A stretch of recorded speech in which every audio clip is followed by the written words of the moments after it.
saya akan berbicara tentang satu topik dosa.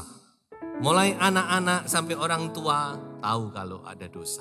Kita tidak usah memperdebatkan hal ini, walaupun kita tidak bisa memegang dosa itu di mana, kayak apa, bentuknya gimana, besarnya gimana, kasar atau halus, warnanya apa. Tapi kita semua tahu bahwa dosa itu ada, amin. Nah, mari kita membaca di dalam Roma pasal 3 ayat yang ke-23. Karena semua orang telah berbuat dosa dan telah kehilangan kemuliaan Allah. Firman Allah jelas berkata bahwa semua orang di dunia ini sudah berbuat dosa. Mungkin ada yang berkata, saya tidak pernah mencuri, saya berbuat baik, saya menolong orang. Tapi firman Allah berkata semua orang sudah berbuat dosa. Kalau begitu, dosa apa yang dimaksud? Dosa apa yang saya berbuat? Mengapa Alkitab katakan semua orang berbuat dosa? Nah, mari kita melihat apa sebenarnya pengertian dosa itu. Di dalam bahasa aslinya, bahasa Gerika, kata dosa itu dipakai kata hamartia. Apa artinya hamartia? To miss the mark. Atau melenceng dari sasaran. Allah punya sasaran di dalam kehidupan kita, dan apabila kita miss itu sasaran, kita tidak tepat kepada sasaran, maka kita sudah berdosa. Nah, itulah sebabnya firman Allah berkata semua orang sudah berbuat dosa, karena kita sulit sekali mencapai sasaran. Nah, coba sekarang kita lihat dari Alkitab, apa yang firman Tuhan katakan tentang dosa. Ada beberapa ayat berbicara tentang dosa dan saya bagi menjadi dua bagian. Yang pertama, pengertian secara umum. Di dalam 1 Yohanes pasal 5 ayat 17 dikatakan semua kejahatan adalah dosa. Saya rasa ini tidak perlu dipertanyakan lagi. Semua orang mengerti kalau jahat, perbuatan jahat itu berdosa. Ini pengertian umum, pengertian yang paling basic, pengertian yang saya katakan paling dasar. Nah, coba kita naik sedikit. 1 Yohanes 3 ayat 4 dikatakan dosa ialah pelanggaran hukum Allah. Tapi ini masih umum. Semua orang tahu bahwa dosa itu berarti kita melanggar hukumnya Allah. Allah punya hukum, Allah punya peraturan. Jangankan Allah, pada waktu kita melanggar hukum negara, kita menerobos lampu merah, hati kita sudah tidak tenang. Dosa ialah pelanggaran hukum Allah. Tapi ada pengertian-pengertian khusus. Kalau orang percaya, dia tidak akan hanya mengerti dua hal ini. Tapi ada pengertian khusus. Apa dosa itu? Di dalam Yakobus pasal 4 ayat 17, dikatakan apa? Jika seorang tahu bagaimana ia harus berbuat baik, tetapi ia tidak melakukannya, ia berdosa. Wah, ini lebih khusus lagi, spesifik. Dalam bahasa Inggris dikatakan apa? To him it is sin. Bagi orang itu ia berdosa. Bila dia tahu bagaimana harus berbuat baik, tetapi ia tidak berbuat, bagi dia it is sin. Ini berbicara tentang hati nurani. Saya ambil satu contoh yang gampang. Mungkin kita semua pernah alami. Satu saat kita melihat seseorang, kita merasa kasihan. Kita tergerak untuk memberi. Hati kita terdorong untuk memberi, tapi kita tidak tahu karena sebab apa, akhirnya kita tidak melakukan. Apa yang terjadi, saudara? Nyesel. Aduh, opo aku tadi kok tidak ngasih. Dan kita tahu kita sudah berdosa. Kita minta ampun kepada Tuhan, ampuni tadi. Saya mestinya membantu orang itu, saya mestinya memberi. Kenapa kok tidak memberi? Dia tahu harus berbuat baik, dia tahu harus melakukan ini, tapi dia tidak melakukan. Nah, ini saya rasa hal-hal yang sering kali dialami oleh anak-anak Tuhan. Ketika kita mulai bertumbuh, kita bukan hanya tahu bahwa berbuat jahat itu dosa, tidak. Bahkan ketika kita tidak berbuat baik pun, kita bisa merasa tertuduh. Ini sudah khusus. Satu ayat lagi, firman Tuhan berkata, di dalam Roma pasal 14 ayat 23, kalimat kedua, segala sesuatu yang tidak berdasarkan iman adalah dosa. Nah, ini khusus, saudara. Lebih khusus lah. Segala sesuatu yang tidak keluar daripada iman, tidak berasal dari iman, kita melakukan tapi kita tidak punya iman, ragu-ragu dan sebagainya, itu sebenarnya kita sudah salah dosa. Bahkan ayat ini diterjemahkan, if the way you live, apabila jalan hidupmu is not consistent, tidak konsisten with what you believe, dengan imanmu. Cara hidup kita tidak konsisten dengan iman kita, kita sudah berdosa. Kita punya iman Kristiani, kita percaya kepada firman, tapi cara hidup kita tidak sesuai dengan iman kita kepada Yesus, itu kita sudah berdosa. Jadi kalau kita mengerti beberapa pengertian ini saudara-saudara, maka kita mengamenkan Roma tadi berkata bahwa semua orang sudah berbuat dosa, tidak terkecuali. Lalu bagaimana? Apa dampaknya? Nah, kita harus tahu saudara. Dosa itu ada sifat-sifat dosa yang kita harus mengerti. Pertama, dosa itu melelahkan. Mari kita baca bersama-sama di dalam Roma pasal 6 ayat 23. Sebab upah dosa ialah maut, tetapi karunia Allah ialah hidup yang kekal dalam Kristus Yesus Tuhan kita. Alkitab berkata bahwa dosa itu bukan sekedar tindakan, bukan sekedar perbuatan, apalagi sekedar senang-senang. Bukan, tapi dosa itu adalah satu pekerjaan. Mengapa saya katakan demikian? Karena kalau kita lihat terjemahan, baik bahasa Indonesia tadi, juga beberapa terjemahan, dikatakan upah dosa ialah maut. Upah itu berhubungan dengan pekerjaan, saudara. The wages of sin, upah. Kapan kita menerima upah? Kalau kita sudah bekerja. Jadi dosa itu capek, melelahkan, satu pekerjaan. Makanya orang yang berbuat dosa mungkin pertama-tama senang, pada akhirnya dia akan merasa capek, terbeban. Ada terjemahan lain berkata demikian, work hard for sin your whole life and your pension is death. Kamu kerja keras untuk dosa seumur hidupmu dan pensiunmu adalah kematian. Dosa itu melelahkan, capek ya. Makanya Tuhan Yesus berkata apa? Ayo kepadaku, mari datang kepadaku semua yang letih, lesu, dan berbeban berat. Ini bukan hanya undangan untuk orang-orang yang bermasalah, tapi juga orang-orang yang berdosa. Dia mempunyai beban-beban dosa dalam hidupnya, saudara. Capek, orang yang berbuat dosa itu capek, saudara. Hatinya capek, hidupnya capek. Dosa itu melelahkan, membuat kita letih, lesu, karena beban itu berat sekali. Yang kedua, dosa itu mengikat dan memperbudak. Coba kita baca Yohanes 8 ayat 34. Kata Yesus kepada mereka, aku berkata kepadamu, sesungguhnya setiap orang yang berbuat dosa adalah hamba dosa. Sesungguhnya setiap orang yang berbuat dosa, dia akan menjadi hamba dosa. Saudara perhatikan, jangan senang-senang dengan dosa. Dosa kalau dia masuk dalam kehidupan kita, dia bukan tamu yang baik. Dia tidak akan duduk manis di sofa ruang tamu, saudara. Tapi ketika dia masuk dalam hidup kita, dia akan memerintah. Dia akan berkata kepada kita, hai kamu sekarang do it for me. Dia akan memperhamba kita. Tadinya kita tuan di dalam hidup kita. Kita adalah tuan rumah. Sekarang kita harus tunduk. Nggih Tuhan. Dia akan memperbudak. Kita akan dijadikan hamba. Dan dia adalah Tuhan. Dan bukan cuma itu. Dia akan mengikat kita. Kita tidak akan sembarang berkata, sekarang kamu pergi. No way. Dia akan ikat kita. Makanya Amsal berkata dalam Amsal 23 ya. Ayat-ayat terakhir. Tentang orang yang terbenam dalam anggur. Sudah diantemi orang, sudah babak belur, sudah tidak karu-karuan. Ketika siuman berkata, mana anggur, aku mau minum lagi. Hidupnya diikat, dosa itu mengikat dan memperbudak. Sebagai tambahan nanti saudara bisa baca di Roma 6 ayat 16 sampai 18. Jelas sekali. Kamu dahulu adalah hamba dosa, tapi sekarang adalah hamba kebenaran. Haleluya. Dulu memang kita hamba dosa. Tapi sekarang kita menjadi hamba kebenaran. Itu yang dikatakan Roma. Dan sifat dosa yang ketiga. Dosa itu merusak. Mari kita baca di dalam Yesaya 59 ayat 1 dan ayat yang kedua.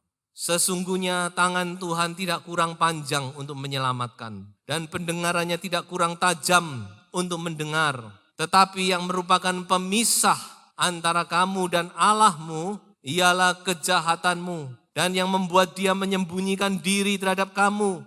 Sehingga ia tidak mendengar. Ialah segala dosamu. Saudara, dosa itu merusak Dan yang pertama-tama yang dirusak adalah hubungan kita dengan Allah. Hubungan kita yang intim, yang indah dengan Allah menjadi hancur berantakan. Hancur. Dan kalau our relationship dengan Tuhan ini sudah hancur, tidak usah ngomong, yang lainnya akan ikut hancur. Hanya cuma tunggu waktu saja. Pasti, karena semua itu dari Tuhan. Tuhan adalah sumber segala-galanya. Kalau sudah sumber ini tutup, buntu, lambat atau cepat yang di bawah pasti kering. Dosa itu merusak. Makanya saudara, ketika dosa itu masuk, dia akan mulai menghancurkan segala sesuatu. Ke kiri hancur, ke kanan hancur, depan hancur, belakang hancur. Semua akan hancur kalau kita izinkan dia terus merajalela dalam kehidupan kita. Saudara masih ingat dengan Daud kan? Siapa yang bisa sebanding dengan Daud? Cintanya kepada Tuhan. Berkat-berkatnya yang dia terima, pengurapannya saudara-saudara. Dari seorang anak gembala menjadi raja, luar biasa. Tapi ketika dosa masuk dalam kehidupannya, apa yang terjadi saudara-saudara? Untung-untung dia tidak mati. Dia sudah mau dibunuh oleh Tuhan. Tapi untung dia masih bertobat, Tuhan berkata, oke, I spare your life. Aku lewatkan jiwamu, tapi kamu harus bayar 4 kali lipat dari jiwa yang kamu ambil. Dia membunuh 1 orang, dia bayar dengan 4 orang anaknya. Nanti saudara bisa baca itu dalam riwayat Daud. 4 anaknya mati. Ada yang mati sakit, ada yang mati karena bunuh-bunuhan sendiri. Ada yang mati karena memberontak kepadanya. Anaknya yang wanita diperkosa oleh saudara tirinya sendiri. Istri-istrinya diperkosa oleh anak kandungnya. Sudah ada karu-karuan, hancur semuanya. Ketika dosa itu masuk dalam kehidupan Daud. Jangan main-main dengan dosa. Dosa bukan barang mainan. Kita tidak bisa buat main-main. Amsal berkata, mana ada orang berjalan di atas bara api, tidak terbakar kakinya. Mana ada orang masukkan api di gelembung baju, bajunya tidak terbakar. Tidak ada. Tapi puji Tuhan, saudara. Khotbah tidak berakhir di sini. Haleluya. Masih ada bagian yang memberikan satu pengharapan, satu kelegaan. Kita akan lihat apa kehendak Allah sekarang. Tuhan tidak berhenti. Tuhan belum selesai. Tuhan masih bekerja dan dia pasti akan bekerja sampai tuntas dan dia akan menang. Apa kehendak Tuhan bagi kita, saudara?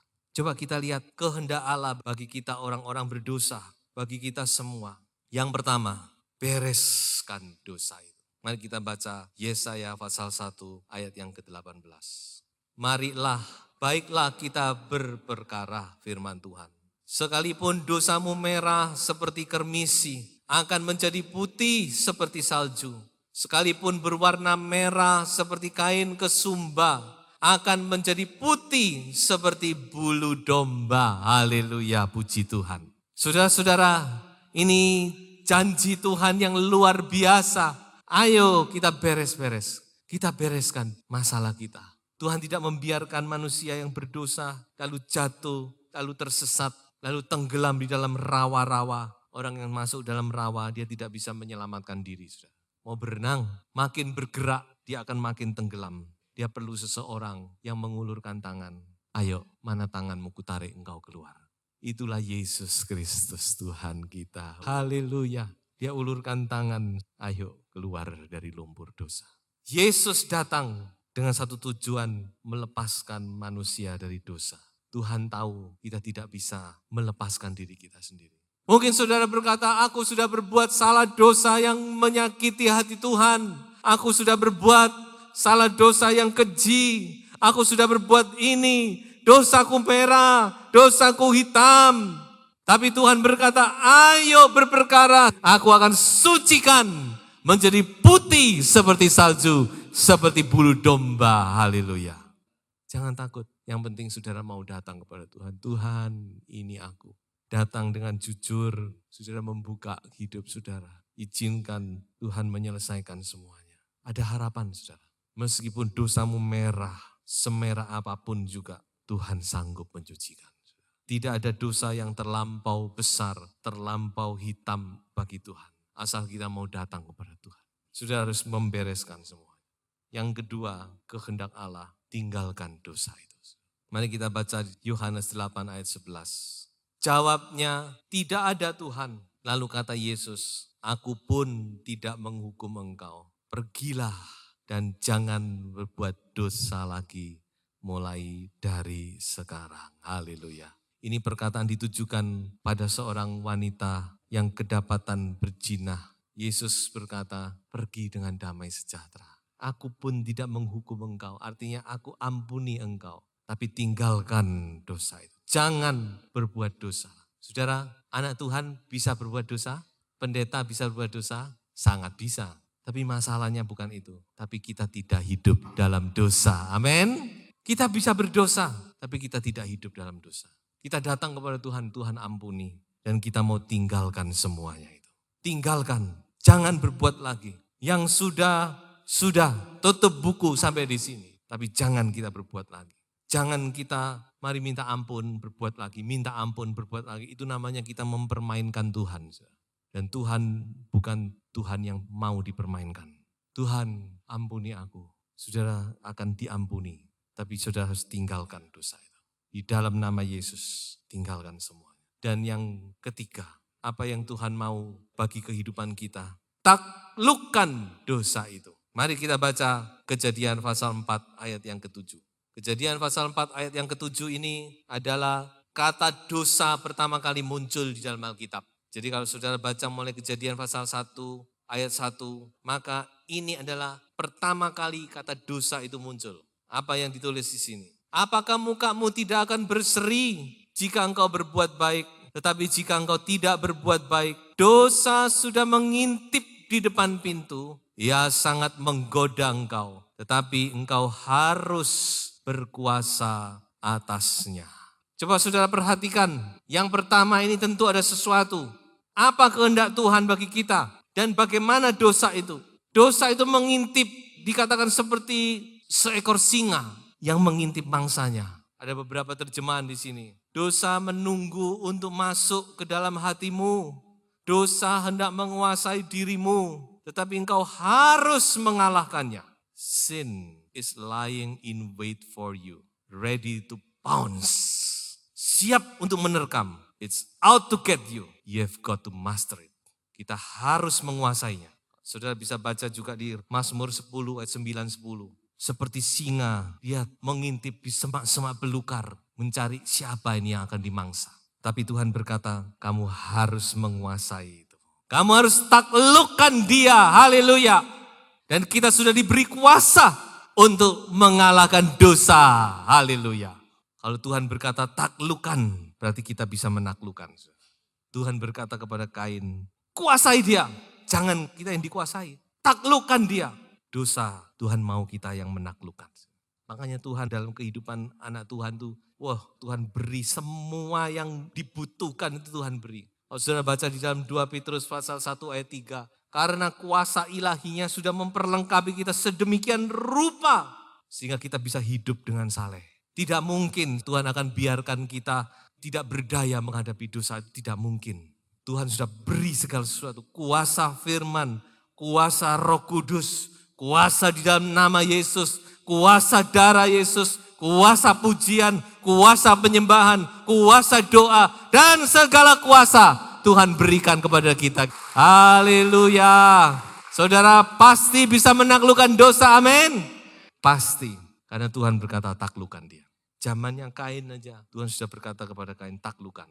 Jangan beri kesempatan dia. Makanya Paulus juga mengingatkan bukan di Efesus, jangan beri kesempatan kepada iblis. Salah satu cara kita memberi kesempatan kepada iblis, dikatakan dalam Efesus itu, yaitu kita marah.